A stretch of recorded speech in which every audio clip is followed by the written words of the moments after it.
Hello दोस्तों, स्वागत है आपका हमारे यूट्यूब चैनल पर। तो आज हम देखने वाले हैं अलंकार फिगर ऑफ स्पीच एक ग्रामर का पार्ट। भाग 2 है। भाग 1 में जो 11th हिंदी का ग्रामर था, अलंकार का पार्ट हमने वो देखा था। अब हम देखने वाले हैं कि 12th हिंदी के बुक में अलंकार का कौन सा पार्ट है आपको। तो इंट्रोडक्शन देख लेते हैं। तो अलंकार का सबसे पहले डेफिनेशन देखते हैं। अलंकार का जो मीनिंग होता है ना, वर्ड मीनिंग, उसका मतलब होता है गहना, ऑर्नामेंट। जैसे कि महिलाएं पुरुष गहने पहनते हैं, आभूषण पहनते हैं अच्छा दिखने के लिए, आकर्षक अट्रैक्टिव दिखने के लिए। तो वैसे ही अलंकार यानी कि कुछ ऐसे वर्ड होते हैं जब कविता में लिखे जाते हैं, ठीक है, कविता में जब आता है तो हमें पढ़ने में अच्छा लगता है। उस कविता का जो मीनिंग होता है वो निखर कर आता है। उसे इंग्लिश में फिगर ऑफ स्पीच कहा जाता है। आपको पता ही होगा, अलंकार को इंग्लिश में फिगर ऑफ स्पीच कहते हैं। तो 3 टाइप होते हैं अलंकार के: शब्दालंकार, अर्थालंकार और उभयालंकार। शब्दालंकार आपने 11th हिंदी में पढ़ा है, अब आपको पढ़ना है अर्थालंकार। तो अर्थालंकार का डेफिनेशन देखते हैं। जहां शब्दों के अर्थ से चमत्कार स्पष्ट हो वहां अर्थालंकार माना जाता है। यानी कि कुछ जो वर्ड रहेंगे उनका कुछ ऐसा मीनिंग आएगा जिससे उस पोयम का, उस लाइंस का जो अट्रैक्टिवनेस है वो बढ़ जाएगा। देखते हैं क्या होता है। डेफिनेशन से हट के जब हम एग्जाम्पल वगैरह देखेंगे तब अच्छे से समझ में आएगा। तो इसके 5 टाइप होते हैं अर्थालंकार के: रूपक अलंकार, उपमा अलंकार, उत्प्रेक्षा अलंकार, अतिशयोक्ति अलंकार और दृष्टांत अलंकार। सबसे पहले रूपक अलंकार देखते हैं। रूपक अलंकार को ही इंग्लिश में मेटाफोर कहा जाता है। इसका डेफिनेशन देखो बुक में क्या दिया है। जहां प्रस्तुत अथवा उपमेय पर उपमान अर्थात अप्रस्तुत का आरोप होता है अथवा उपमेय या उपमान को एक रूप मान लिया जाता है, वहां रूपक अलंकार होता है। अर्थात एक वस्तु के साथ दूसरी वस्तु को इस प्रकार रखना कि दोनों अभिन्न मालूम हो, दोनों में अंतर दिखाई ना पड़े। देखो मैं सिंपल सा इसका मीनिंग बताता हूँ। यानी कि 2 चीजों का कंपैरिजन होता है और दोनों चीजें ना इतनी सेम होती है, दोनों की जो क्वालिटीज होती हैं इतनी सेम होती है कि दोनों को एक ही बताया जाता है। देखो अगर आप अभी रूपक अलंकार और उपमा अलंकार देखोगे तो आपको दोनों ना सेम लगेगा। इजीली पता नहीं चलेगा कि इसका डिफरेंस मेन होता क्या है रूपक अलंकार और उपमा अलंकार में। इसलिए थोड़ा ध्यान से सुनो। रूपक अलंकार में यहाँ पर देखो क्या बताया गया है। एक वस्तु के साथ दूसरी वस्तु को इस प्रकार रखना कि दोनों अभिन्न मालूम हो। यानी कि 2 चीजें होती हैं, दोनों की जो क्वालिटीज होती हैं वो सेम होती है और दोनों की क्वालिटीज इतनी सेम होती है कि दोनों को एक ही चीज बताया जाता है। एग्जाम्पल देखो, पायो जी मैंने राम रतन धन पायो। तो यहाँ पर राम और रतन ये 2 चीजें हैं और भगवान राम को ही रतन कहा गया है, यानी कि हीरा कहा गया है। तो दोनों की क्वालिटीज एक जैसी हैं और दोनों को एक ही चीज बताया गया है। उसके बाद यहाँ पर देखो, चरण सरोज पखारन लगा। यानी कि यहाँ पर क्या कहा गया है कि जो भगवान के चरण हैं वो इतने पवित्र हैं कि जो भक्त हैं उनके चरण धोने लगे। तो ये यहाँ पर एग्जाम्पल है। एक और एग्जाम्पल देखते हैं, इजी बुक से हटकर एग्जाम्पल देखते हैं कि क्या है। यहाँ पर देखो, मुख कमल है। यानी कि यहाँ पर चेहरे को ही साफ साफ सीधा कमल बोल दिया गया है कि उसका चेहरा कमल है। यानी कि चेहरा और कमल दोनों इतने अच्छे हैं कि दोनों को एक ही बता दिया गया है। देखो यहाँ पर इस उदाहरण में मुख पर कमल का आरोप किया गया है, अर्थात मुख को ही कमल का रूप दे दिया गया है, या यूं कहिए कि मुख को कमल बना दिया गया। तो वही यहाँ पर है। तो रूपक अलंकार में यही होता है मेटाफोर में कि जो मेन 2 चीजें होंगी जिनका कंपैरिजन हो रहा है तो दोनों इतनी सेम होती है कि दोनों को एक ही बता दिया जाता है। ये 4 एग्जाम्पल हैं आपकी बुक में, आप एक बार देख लीजिए। और ग्रामर का इतना टेंशन मतलब, ग्रामर जो है वो आपके बुक में से ही आने वाला है। बुक में जितने एग्जाम्पल दिए हैं वही आपका आएगा ग्रामर के सेक्शन में एग्जाम में। तो आप अगर ये वीडियो अच्छे से देख लेते हो तो आपका पूरा ग्रामर का पार्ट हो जाएगा अलंकार का। तो ये हो गया हमारा पहला रूपक अलंकार यानी कि मेटाफोर। देन देखते हैं अपना सेकंड है उपमा अलंकार। तो उपमा अलंकार को इंग्लिश में सिमिली या फिर कंपैरिजन कहा जाता है। यानी कि 2 चीजों की तुलना होती है। तो ये भी रूपक अलंकार की तरह ही है, लेकिन रूपक अलंकार में क्या था ना कि जो 2 चीजें थी इतनी सेम थी कि उनको एक बना दिया गया था। लेकिन उपमा अलंकार में थोड़ा कम होता है, दोनों को अलग अलग बताया जाता है, लेकिन दोनों का जो क्वालिटी होता है वो सेम ही होता है। कैसे?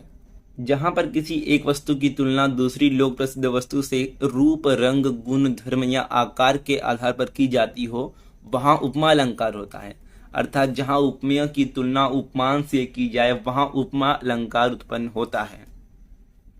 तो देखो एक एग्जाम्पल देखो, चरण कोमल सम कोमल, यानी कि जो पैर हैं भगवान के, जो चरण है वो कोमल की तरह, यानी कि कमल के फूल की तरह बिल्कुल ही कोमल है। अब दोनों जो चीजें हैं अपने आप में महान हैं और दोनों ही प्रसिद्ध चीजें हैं, तो दोनों की तुलना की गई है। लेकिन यहाँ पर ना दोनों को एक नहीं बताया गया है, दोनों अलग अलग तौर पर हैं अपने, लेकिन दोनों अपने तौर पर बेस्ट हैं और दोनों की तुलना की गई है। आगे देखो, राधा वदन चंद सो सुंदर, यानी कि राधा का जो शरीर है वो चंद्रमा की तरह सुंदर है। इसमें दो चीजें हैं, राधा का शरीर और चंद्रमा है। चंद्रमा सुंदर है, राधा का जो शरीर है वो भी सुंदर है। दोनों अलग अलग चीजें हैं, लेकिन राधा के शरीर की तुलना चंद्रमा से की गई है, तो इसलिए ये हो गया उपमा अलंकार। अगर ऐसा कहा गया होता कि राधा का जो बदन है वो चंद्रमा जैसा है, ठीक है, चंद्रमा है, तो ये हो जाता आपका रूपक अलंकार, यानी कि डायरेक्ट उसको बोल दिया गया होता, लेकिन यहाँ पर तो तुलना की गई है। देन आप ये देख सकते हो, उसके बाद है ऊंची नीची सड़क बुढ़िया के कुबड़ सी, यानी कि सड़क एक अलग है और बुढ़िया का कुबड़ अलग है, लेकिन दोनों की तुलना की गई है। नंदनवंशी फूल उठी छोटी सी कुटिया मेरी। आगे है मोती की लड़ियों से सुंदर झरते हैं झाग भरे निर्झर, यानी कि निर्झर मतलब होता है झरना, तो जब झरने से पानी बहता है तो ऐसा लगता है कि जो मोती हैं मोती की माला है, ऐसा लगता है। उसके बाद छठवा है पीपर पात सरस मन डोला, यानी कि जो मेरा मन है वो पीपल के पत्ते की तरह हिल गया, डोल गया।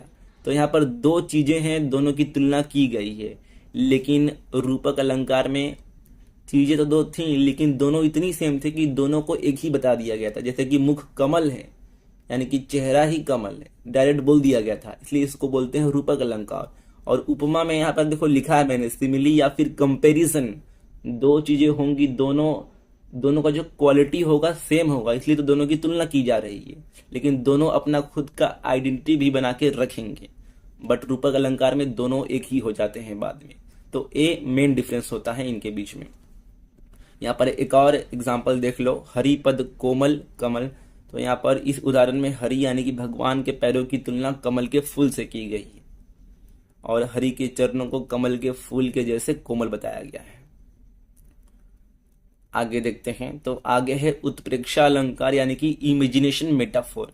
इसमें क्या होता है ये देखो, तो यहां पर देखो, जहां पर उपमेय में उपमान की संभावना प्रकट की जाए या उपमेय को ही उपमान मान लिया जाए वहां उत्प्रेक्षा अलंकार होता है। इस अलंकार में मानो, जनु, जानहु, मनु, मानहु जैसे शब्दों का प्रयोग किया जाता है। तो यहाँ पर देखो मैंने क्या लिखा है, उत्प्रेक्षा अलंकार का इंग्लिश मीनिंग होता है इमेजिनेशन मेटाफोर, यानी कि इसमें क्या होता है ना, जो चीज अभी सामने हो रहा है उसमें ही किसी और दूसरी चीज को इमेजिन किया जाता है। एग्जाम्पल देखो, पहला वाला समझ जाओगे, सोहत ओढ़े पीत पट श्याम सलोने गात, मनो नीलमणि शैल पर आतप पर्यो प्रभात। तो यहाँ पर कवि क्या कह रहे हैं इन लाइंस में कि जो भगवान श्री कृष्ण का जो शरीर है, विशाल शरीर, मानो वो ऐसा है कि जो सूरज की सुबह की पहली किरणें हैं, केसरिया किरणें, पीली किरणें वो चट्टान पर पड़ रही हैं। तो यहाँ पर देखो कवि किसे देख रहे हैं, कवि यहाँ पर भगवान श्री कृष्ण के शरीर को देख रहे हैं और उसी में सुबह की किरणों की कल्पना कर रहे हैं, यानी कि जो एक्चुअली प्रेजेंट है, जो एक्चुअली हो रहा है, उसी में किसी और सेम चीज को इमेजिन करना। तो इसे ही बोला जाता है उत्प्रेक्षा अलंकार, यानी कि इमेजिनेशन मेटाफोर इंग्लिश में बोलते हैं। दूसरा एग्जांपल देखो, उस क्रोध के मारे तनु उसका कांपने लगा, मानो हवा की जोर सा सोता हुआ सागर जगा। तो यहाँ पर अभी हो क्या रहा है, हो एक ही चीज रहा है कि एक आदमी को गुस्सा आया है और उसके तनु यानी कि जो उसकी भौहें हैं वो कांपने लगी है।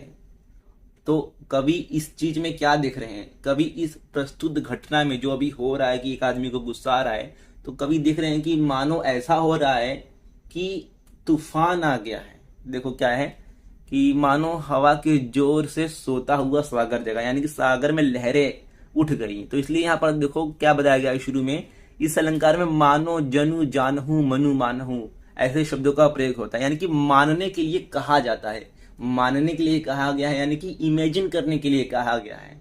तो देखो यहाँ पर भी वर्ड है मनो यानी कि मानो, मानो यहाँ पर दिया है, जनु यानी कि जानो। तो ऐसे वर्ड्स का यूज होता है इमेजिन करने के लिए, मानने के लिए कहा जाता है। जो चीज अभी हो रहा है उसी में किसी और दूसरी चीज को सोचने के लिए कहा जाता है, तो वहां होता है उत्प्रेक्षा अलंकार।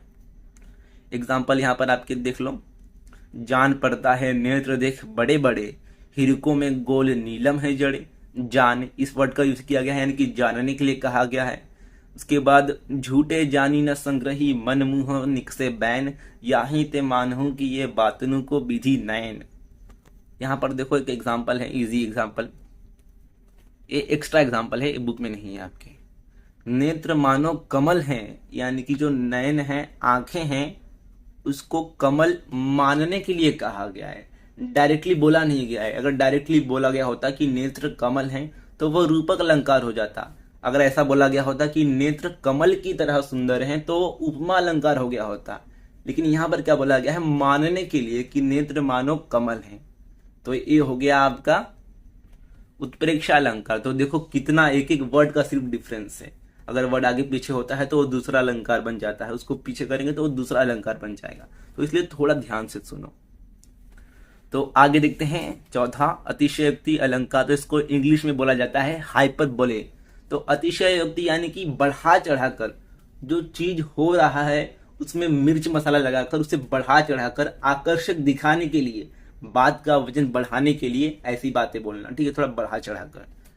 डेफिनेशन देखो, जहां पर लोक सीमा अथवा लोक मान्यता का अतिक्रमण करके किसी विषय का वर्णन किया जाता है, वहां पर अतिशयोक्ति अलंकार होता है। अतिशयोक्ति शब्द दो शब्दों से मिलकर बना है, अतिशय प्लस उक्ति, अर्थात अत्यंत बढ़ा चढ़ाकर की गई बात। मैंने आपको बताया। तो यहाँ पर देखो 3 एग्जाम्पल दिए गए हैं। यहाँ पर ये वाला एग्जाम्पल देखो, पड़ी अचानक नदी अपार, घोड़ा उतरे कैसे पार, राणा ने सोचा इस पार, तब तक चेतक था उस पार। तो यहाँ पर क्या कहा गया है कि अचानक से सामने नदी आ गई है और घोड़े को कैसे उस पार लिया जाए ये राणा सोचने लगे, यानी कि महाराणा प्रताप सोचने लगे। और जब तक ये सोच रहे थे प्रताप, तब तक जो उनका घोड़ा चेतक था कूद कर उस पार चला गया था। तो इसमें थोड़ी सी अतिशयोक्ति है, तो इसलिए ये हो गया आपका अतिशयोक्ति अलंकार का उदाहरण। उसके बाद एक एग्जांपल देखो इजी वाला, कल मेरे पड़ोस वाली गली में 2 परिवार में लड़ाई हो गई और वहां खून की नदियां बह गई। तो देखो जो लड़ाई हुआ था पड़ोस में, उसको थोड़ा बड़ा दिखाने के लिए, थोड़ा एकदम अट्रैक्टिव दिखाने के लिए क्या कहा गया है कि खून की नदियां बह गई थी। अब खून की नदियां तो नहीं बहने वाली है, लेकिन ये फिर भी कहा गया है, थोड़ा बढ़ा चढ़ा कर कहा गया है, इसलिए ये हो गया आपका अतिशयोक्ति अलंकार। उसके बाद आखिरी है दृष्टांत अलंकार। तो इसको एलेगोरी बोला जाता है इंग्लिश में। दृष्टांत का अर्थ होता है उदाहरण, किसी बात की सत्यता प्रमाणित करने के लिए उसी ढंग की कोई दूसरी बात कही जाती है, जिससे पूर्व कथन की प्राथमिकता सिद्ध हो जाए, वहां दृष्टांत अलंकार हो जाता है। यानी कि किसी चीज को एक्सप्लेन करने के लिए, राइट साबित करने के लिए एक एग्जाम्पल देना, जैसे कि करत करत अभ्यास के जड़मती हो तो सुजान, रसरी आवत जात है सिल पर पड़त निशान। यानी कि डेली प्रैक्टिस करने से, डेली पढ़ने से ही आपके माइंड का डेवलपमेंट होगा। ठीक उसी तरह जैसे किसी पत्थर पर रोज अगर हम रस्सी रगड़ेंगे तो उस पत्थर पर भी निशान आ जाएगा। तो देखो यहाँ पर इस बात को साबित करने के लिए कि रोज पढ़ने से, रोज अभ्यास करने से ही माइंड शार्प होगा, आपको बुद्धि आएगी, इस बात को साबित करने के लिए नीचे एग्जाम्पल दिया गया है कि कैसे पत्थर पर अगर हम रोज रस्सी रगड़ेंगे तो उस पर निशान आ जाएगा। उसके बाद एक म्यान में 2 तलवारें कभी नहीं रह सकती, किसी और पर प्रेम पति का नारियां नहीं सह सकती।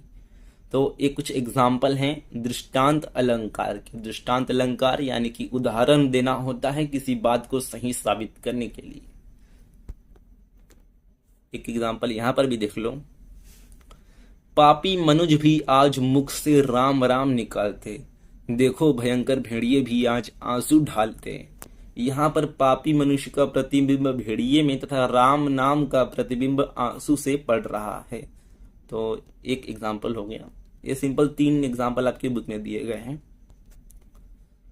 तो यही था आज का वीडियो। देखो ग्रामर का आपको टेंशन लेना नहीं है, ग्रामर आपके बुक में से आने वाला है, तो ग्रामर आप अच्छे से कर लो एक बार, ज़्यादा टाइम में लगने वाला भी नहीं।